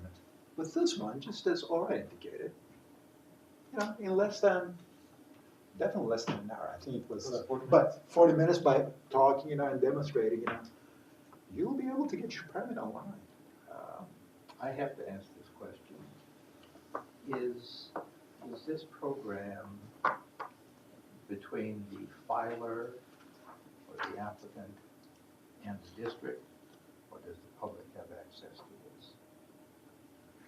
It's between us, right? Between us and the applicant, the public doesn't have access to it. The public doesn't, not like fine. No, I think the public will. Well, Well, they have anyone can go and create a login. Maybe you need to rephrase your questions. Maybe I'm not understanding it. I think your concern is, can someone go into one of the screens and alter certain figures? Is this what you were concerned about? No, just view. Oh, just use the final permit? Yeah. Just like you do with the fine. It's going to be up on In our other words, database. there's some construction going up in a city like Paramount. Yes. And maybe somebody from the neighborhood would like to know who's moving in there. Can they access this program? They wouldn't need to. Yeah, The they can- permit itself will be posted defined, because it uses the same document management It system. will be posted. Yeah. Yeah, It's the Okay. same management Even though it system. hasn't been issued. but, no, No, it's issued. the moment it's issued, it's going to be The going. moment it's Yeah, issued, but yes. not in process. Not in Not in process. Not in process.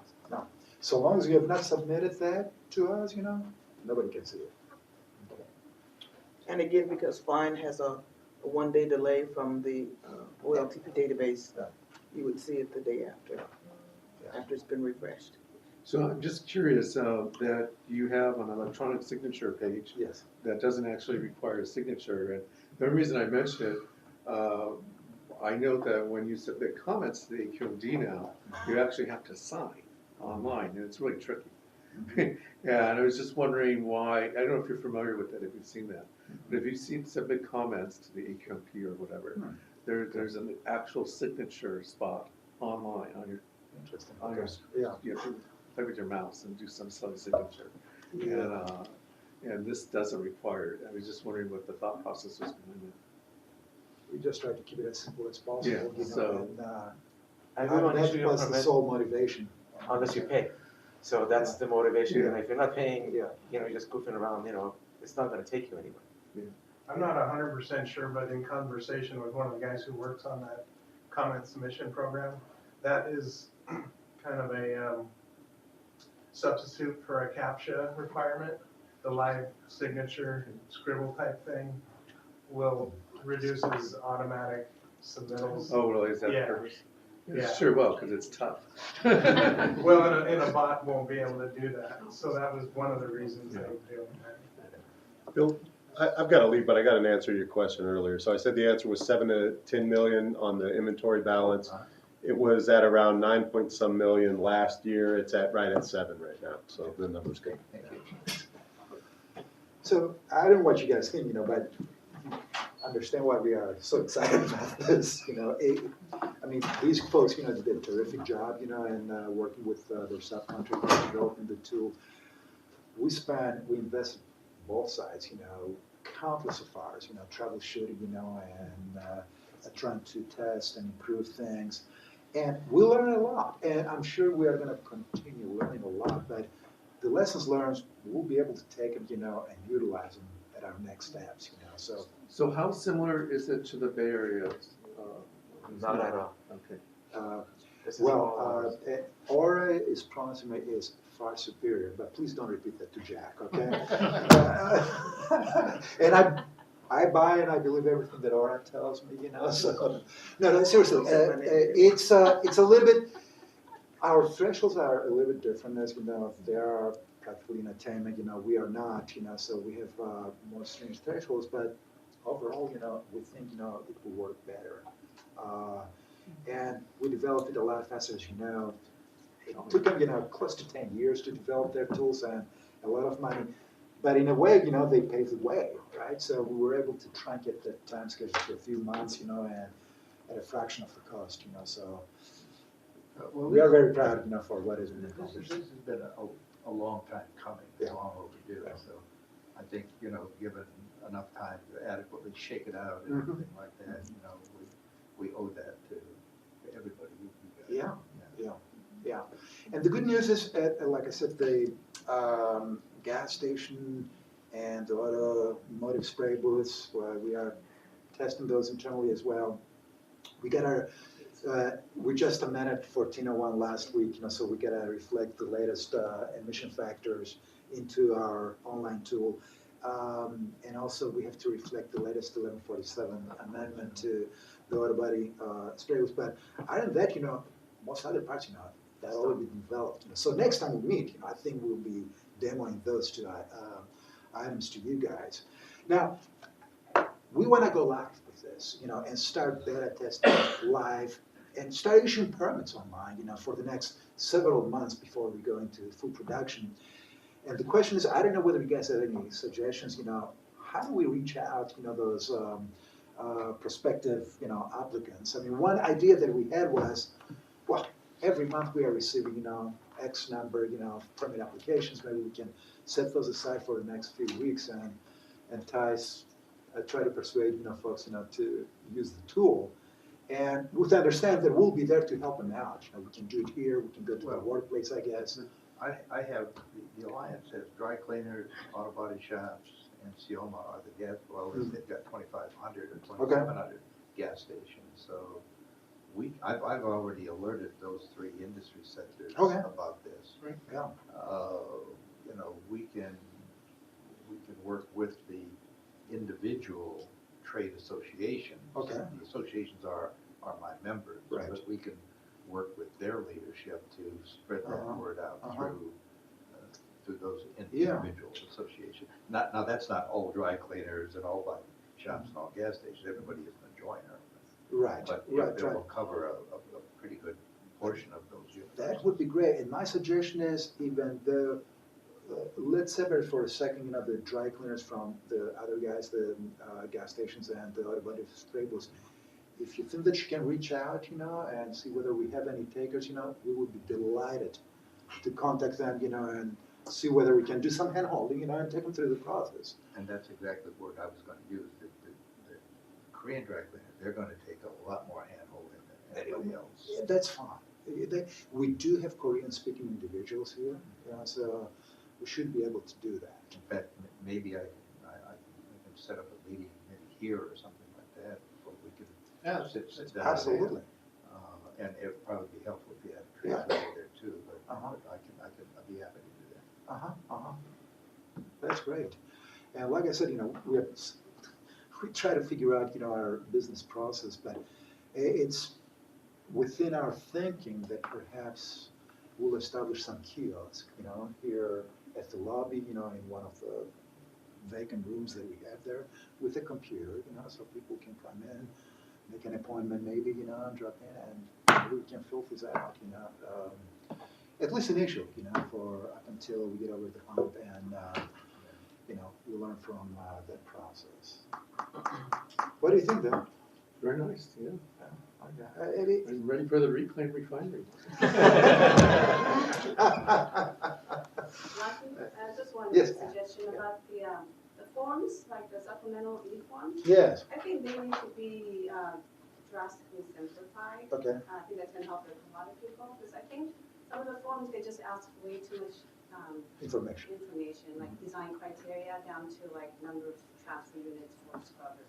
I mean, do your engineers really need all the detailed information? Yeah. I mean, when I design a scrubber, I look at the transfer units, the height of the transfer efficiency, the packing, how much efficiency you have. And otherwise I have to rely on your source test, which may or may not happen for another 10 years. No, I think there's got to be a way that those could be simplified. Yeah, I mean, I don't think about it. Yeah, look, we are all for simplification, if there are any suggestions, by all means, let's bring them in and try to factor in. But you see where we are going, Phil. I mean, we are encouraged from what has been accomplished thus far, So we have the 3 forms already translated to electronic format. We can totally see the light at the end of the tunnel. We start translating, the other forms, the paper forms, and in not too distant future, just do everything electronically. And our younger crew, our younger engineers, they're ready to embrace that concept. Our older crew, probably they're not going to be terribly happy. They love, they're accustomed, just like me, We like seeing, and reading, the paper form, but we are moving to the electronic format. And the other thing is that, when you go to war with the equipment that you have. Yeah. So the forms that we have is what we have right now. If we have to change it, we will change them. But we can't change them right now because Right, yeah. we're in the process of developing stuff. So enhancements in future, definitely. Changes to the forms as necessary. But we can't change the process while we're trying to develop something. So we have to do with what we have. And that's what we have right now. That's what the facilities are required to fill out anyways. For a dry cleaner to fill that up, whether the owner fills it out or he has somebody to fill it out, he has to give us that information. Otherwise, that's when the application gets stuck. Sure. So when now we have that on the online, and if you can ask to somebody to help him out, then within an hour you're going to have that permit in your hand, and you don't have to wait any longer. So, and like Lucky said, we have learned a lot to this whole process, which we're going to transfer that knowledge into development of our online permitting, and not only for the non-major sources, but also for the Reclaim and Title V sources. Ron. I have to leave for another meeting that I'm already 20 minutes late for, but I just want to say my team has worked, a long time on this. And I know it looks like magic, it's like, oh, it's ready. But many, many months went into this project, and also, Laki and his team have been excellent partners in doing this. So we're looking at improving it over time. This is a foundation, but we are, as you can see, we're ready to do beta, live beta testing with the public. So we're really excited about that. You said September 30? September 30, yeah. So we want to go fast. I mean, it's not that there's anything magic about September 30. but- So first of all, I think this is great. I want to emphasize that. The comments you're hearing are just things that are popping up. But Yeah. So one thought I had, you go through, you hit final, you get your printout, you have your permit, and now you're reviewing it the next day maybe or whatever, and you find a mistake that you did. So what happens then? Then we'll have to, you can apply for a modification now that you're you are already on our database. We may be able, I don't know whether that module will be able to activate right away. But it's fixable. It's like, this happens with the regular permit all too often, and they apply for a permit alteration modification depending on how serious, the Bill, the cool thing about this is that the data is already entered into the district's corporate database. So if it requires a reissue or something like that for a typo or whatever, usually that's going to be eliminated by the drop-down list. But it's all, live entered into the database, which I think is pretty amazing. We may have to work a little bit on that module for the modification. But it's true that we are going to have all that information now on our database electronically. It is. Everything that you've entered is already saved in our database, and you are able to see it internally and externally, so there's no issues as far as the data. And as Bill said, if you have to reissue the permit, you can reissue it with internally with minor modifications, whatever modifications he needs to do it, his staff can do it and issue the permit to you a second time around.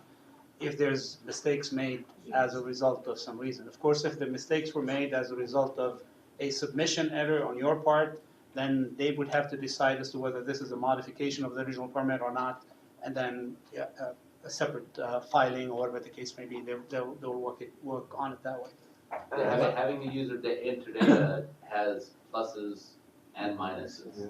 So there's consequences for errors on the applicant's part.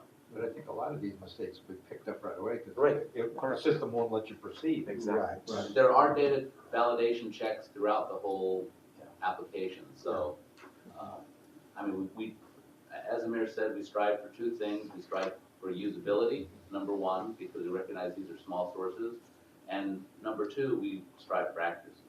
I wonder if, like a disclaimer saying, before, maybe I couldn't see everything, but maybe you have this already. But before final submittal, review carefully. Yes, we've said that several times. Actually, it's one of the Square with first, an exclamation point. Yeah. it's one of the first questions that it asks. Do you want to review your draft permit before, you print it? Yes or no, and most people, will check yes, and yeah, that's the sole purpose of it. And this also helps us to But I standardize. can totally see, as small businesses, like where Yeah. we have the drop down menu. Or a where, language you issue or select, something. the equipment, you selected the wrong one, the wrong vendor, or the wrong model. And technically, your permit better match what you've installed in your. Now, with this, once this is completed, and you probably did mention this, but I didn't pick it up, can the applicant save or print out their application?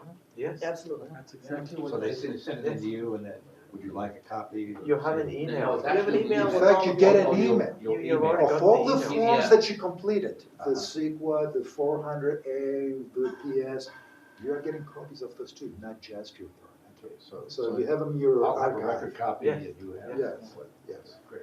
And it'll be forever because it's in Gmail.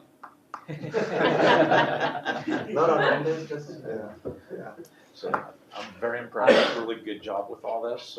It begs a question of, based on your experience, where do you see this going beyond the 3 different applications you're working on? Do you see this expanding into more complicated equipment? Yes. Initially, as I said, we are trying to maximize our rate of success. So we are starting with, we want to expand with the equipment that are, roughly speaking, they have simpler logic, decision trees. And our registrations, our filings, programs, the 2 programs, they list a pretty long list of equipment. We want to capture 90–95% of them, so people, no longer have to submit any type of forms. They can submit them all electronically, and keep adding equipment. So maybe you just said this, but it seems like a natural next step might be where you don't take out the review by the engineers, but you submit electronically. Exactly, that's So, phase 3. so it's it's a partial use of the system. Yes. And so you don't get your permit, boom, but at least everything's electronic. Everything is electronic. One way that it's going to revert back to us, I think we talked about this, if you are close to a school and will trigger a public notification, definitely it's going to bounce back to the engineer. But as you said, everything is going to be submitted electronically. So your work is not wasted, whatever you have inserted already. But I guess what my point was, that might be a natural expansion of the program, so Yes. that, Yeah. so that you take on more types of equipment Yeah. without a final permit issuance, but a submittal. Lucky. We hope 100% of them. At some point, once we'll be able to translate all the forms, to electronically fillable smart forms. We just don't want people to start typing things. We want those forms and whatever you have inserted into the forms to be able to communicate with our databases and sub databases and mission inventory, so that we don't have in turn to be retyping things. We think we can get to that point, actually, in a very reasonable time frame. Now, I have a question.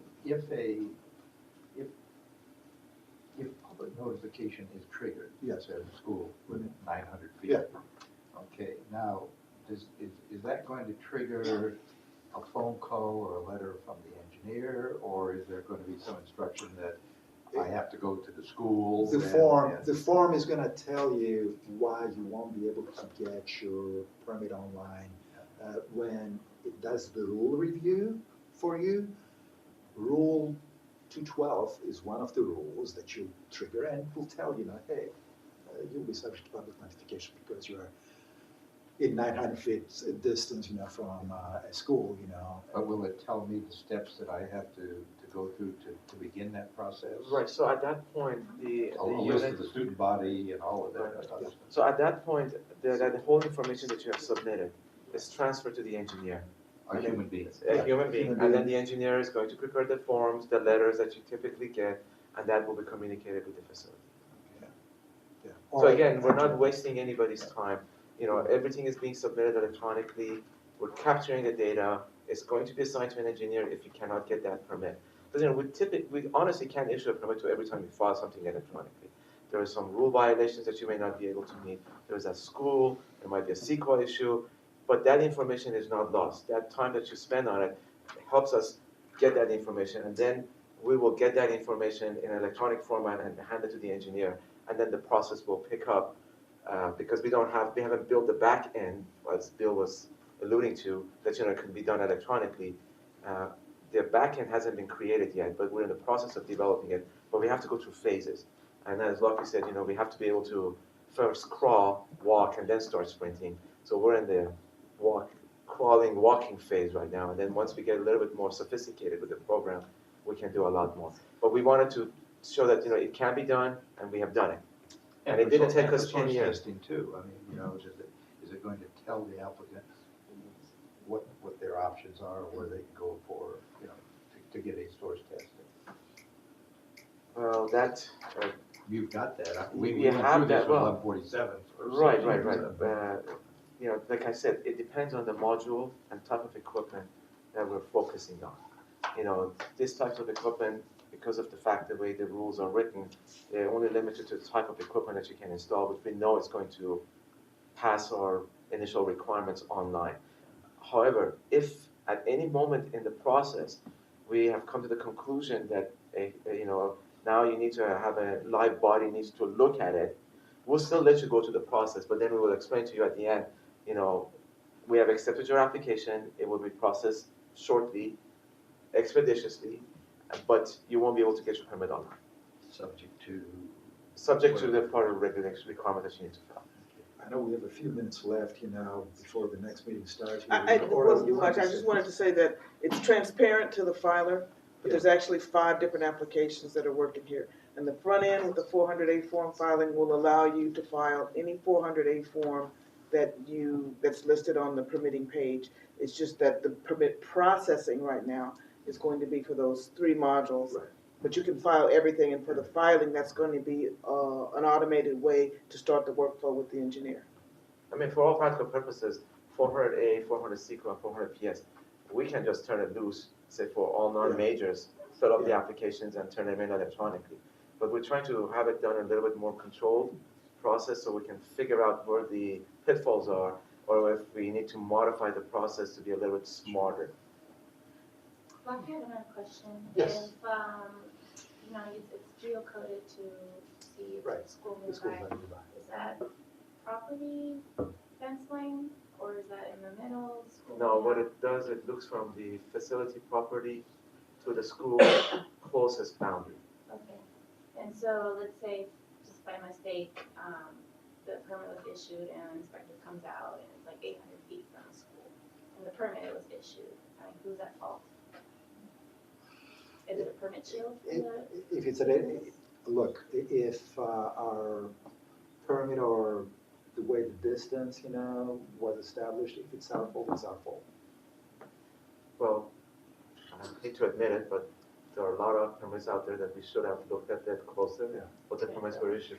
And this is why I think Amir or Ora may have said that we'll be seeking, at least on an annual basis, to refresh, those databases, just to be able to make sure, that we have the latest and greatest GIS edits-wise, and if there is any more frequent, update available, we'll take that one too. It's a wise investment.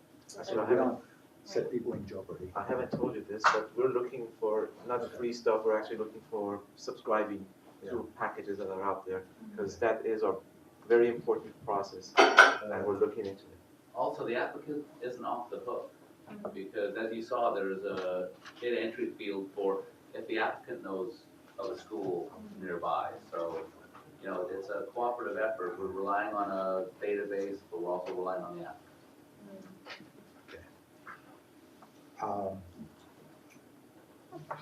I'm reminded that we need to leave the room at 11:30, but if you guys want to talk to us, I mean, if you have more questions and stuff, you know, we'll be more than happy to do it outside. And if necessary, you know, set up another meeting, you know. I mean, I'm hoping our next meeting is not gonna be too far from today, because Well, I think, since our previous discussion, there's a number of other issues. Other issues, yeah. Not related to automation, Yeah, that might be okay. worth discussing. Sure, So sure. should we email that to you as action item and then set Please, the meeting absolutely. shortly thereafter? I would love to. Lucky, I will, Yes. I will either call you or send you an email with leadership. That would be fantastic. Thank you very much, guys. Thank you, congratulations. Thank you, thank you. We are excited. But we just leave the guy, All of us, we were, you know, it was all theory. I logged out. Oh, you logged out? It's Some bragging rights with Bay Area now. Guess I don't. Yes, yeah. I gotta make sure that it works, so we go real. Pero yo tengo nomás el trabajo.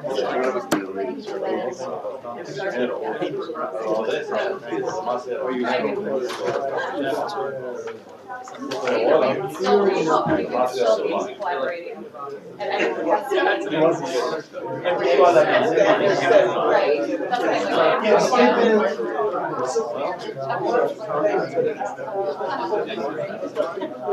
Yeah, they'll be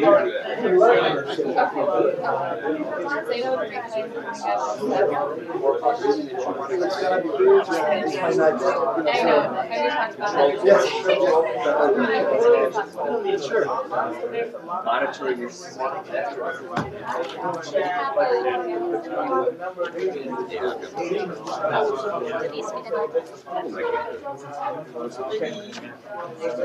really like it. Oh, no.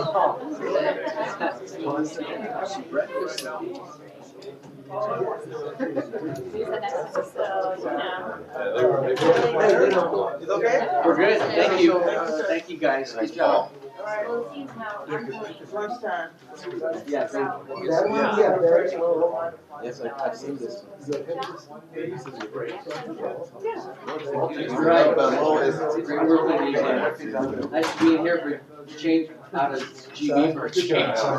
A crazy place. Okay. I'll let you jump, you know, I'll stop by later. Thank you, love. How are you? Hey, no problem, don't you guys wanna stick around? There's an EJ meeting, you know. Enjoy it. Thank I you. was, and I was watching it though. Oh, you watched it, okay, yeah. I was, well, not done, it's kind of done. Yeah. I I grew up there, and it's just, yeah, it's nice to be back home again. Oh, yeah. Oh, it's so good.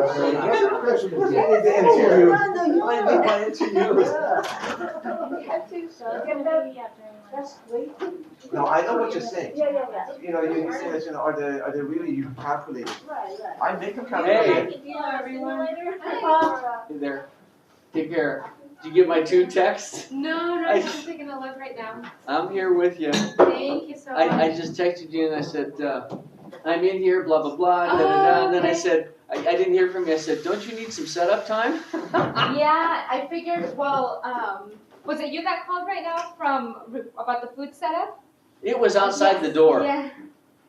It was out.